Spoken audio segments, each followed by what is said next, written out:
Good morning সকলোকে। মোৰ চেনেলৰ নতুন এটা ভিডিঅ'লৈ সকলোকে স্বাগতম। আজি আমি আহিছোঁ লগৰ এজনীৰ ঘৰলৈ।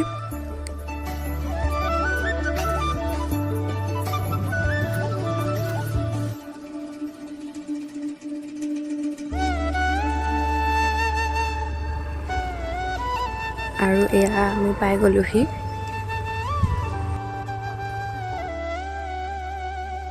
চাহ তাহ খাই আজৰি হৈ এইফালে এয়া অকণমান ওলাই আহিছোঁ ফটো মাৰোঁ বুলি। আৰু আজি আমি এনেকৈ গোটেইকেইজনী বহুত দিনৰ মূৰত লগ হৈছোঁ। আৰু এইফালে চব ফটো মাৰা ব্যস্ত হৈ আছে আৰু মই তাৰ মাজে মাজে ভিডিঅ' কৰি আছোঁ। আৰু এইফালে এয়া আমি ভাত খাই ল'লোঁ।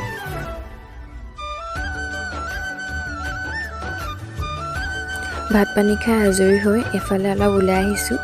তাহাঁতৰ ঘৰৰ পৰা অকণমান আঁতৰত আছে শান্তি আশ্ৰম। মই পিছে আজিলৈকে গৈ পোৱা নাই, শুনিছোঁ বহুত ধুনীয়া জেগা আৰু ফটোটো দেখোঁ তেনেকৈ।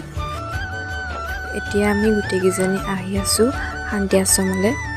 আৰু ৰাস্তাৰ দুয়োকাষে এনেদৰে বিল আছে আৰু সেইফালে সেইবোৰ যে জিলিকি আছে বগা বগা, সেয়া হৈছে কহুৱা। দেখিবলৈ বহুত ধুনীয়া আছিলে পৰিৱেশটো, সেয়ে মই যিমান পাৰোঁ ৰেকৰ্ডিং কৰি আনিছোঁ। আৰু এইফালে আমি কথা পাতি আহি আছোঁ আৰু আগতো দুজনী গৈ আছে।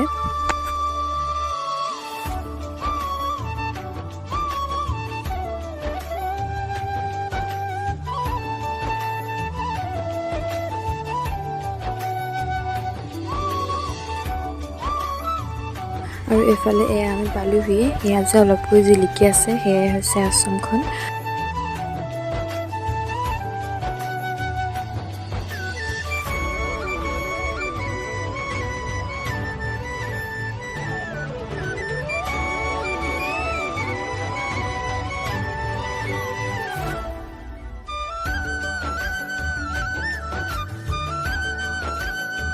আৰু এয়া আমি পাই গ'লোহি শান্তি আশ্ৰম। আৰু চাৰিওফালৰ পৰিৱেশটো বহুত ধুনীয়া আৰু লগতে বহুত বেছি নিজান আছিলে।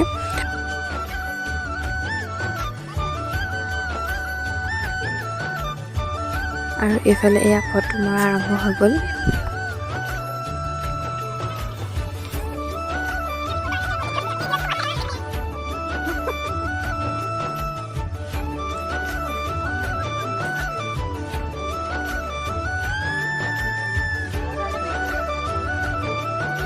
আৰু এয়া হৈছে শান্ত হৈ বৈ থকা মহাবাহু ব্ৰহ্মপুত্ৰ। আৰু ইয়াত বহুত বগৰী গছ আছে আৰু বগৰীবোৰ এতিয়া লাগিবলৈ আৰম্ভ কৰিছে।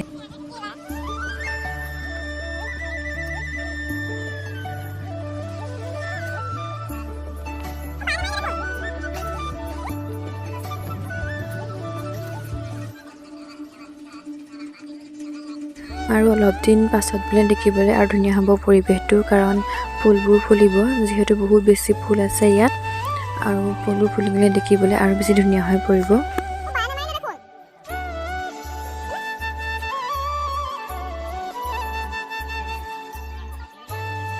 আৰু তাত আমি বেছি টাইম থাকিব নোৱাৰিলোঁ, কাৰণ আমাৰ যোৱাও দেৰি হ'ল আৰু আকৌ ৰাতিলৈ পূজালৈ যাবগৈ লাগিব। সেইকাৰণে তাৰ পৰা সোনকালে আমি গুচি আহিলোঁ।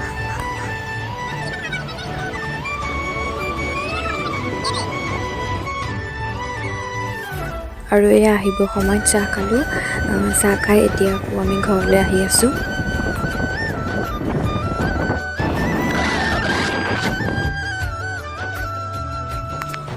আচলতে কলেজ শেষ হোৱাৰ পাছত চববোৰ নিজৰ নিজৰ কামত ব্যস্ত হৈ যায়। সেইকাৰণে এতিয়া তেনেকৈ লগ পোৱা নহয়। বহুত দিনৰ পাছতহে আমি এনেকৈ লগ হওঁ। কোনোবা লগৰ ছোৱালীৰ বিয়া থাকিলে লগ পাওঁ, বা আকৌ বহুত দিনৰ মূৰত ইজনী সিজনী ঘৰলৈ গ'লে লগ পাওঁ। কিন্তু যেতিয়া গোটেইকেইজনী একেলগে লগ হওঁ তেতিয়া এনেকুৱা লাগে যেন আমাৰ সেই স্কুলৰ পুৰণি দিনবোৰ ঘূৰি আহিলে। আচলতে সময়বোৰ সলনি হ'লেও কিছুমান বন্ধু কেতিয়াও সলনি নহয়। আৰু এনেকুৱা বন্ধু বান্ধৱী সকলোৰে জীৱনত থকাটো প্ৰয়োজনীয়। স্কুলতো বহুত বন্ধু বান্ধৱী লগ পোৱা হয় আৰু কলেজতো বহুত বন্ধু বান্ধৱী লগ পোৱা হয়, কিন্তু তাৰে মাজত বাছি বাছি কেইটামানে আমাৰ জীৱনত সদায় কাৰণে থাকি যায়। আৰু সেই থাকি যোৱা বন্ধু বান্ধৱীবোৰে আমাৰ বাবে স্পেচিয়েল হৈ পৰে। স্কুলত থাকোঁতে ইজনে সিজনীক নমতা নমতি আকৌ কেপ্টেইন হ'লে কাগজত মনে মনে নাম লিখি কৰি ছাৰক দি থৈ অহা, আৰু সেইটো কামত মই 1 নম্বৰত আছিলোঁ। আৰু এতিয়াও ইহঁতি মোক লগ পালে এইটো কথা কৈয়ে থাকে। আৰু আজিৰ দিনটো কেনেকৈ পাৰ হৈ গ'ল গমেই নাপালোঁ। পুনৰ এটি নতুন ভিডিঅ' লগ পোৱাৰ আশাৰে আজিৰ ভিডিঅ'টো ইমানতে সামৰিছোঁ।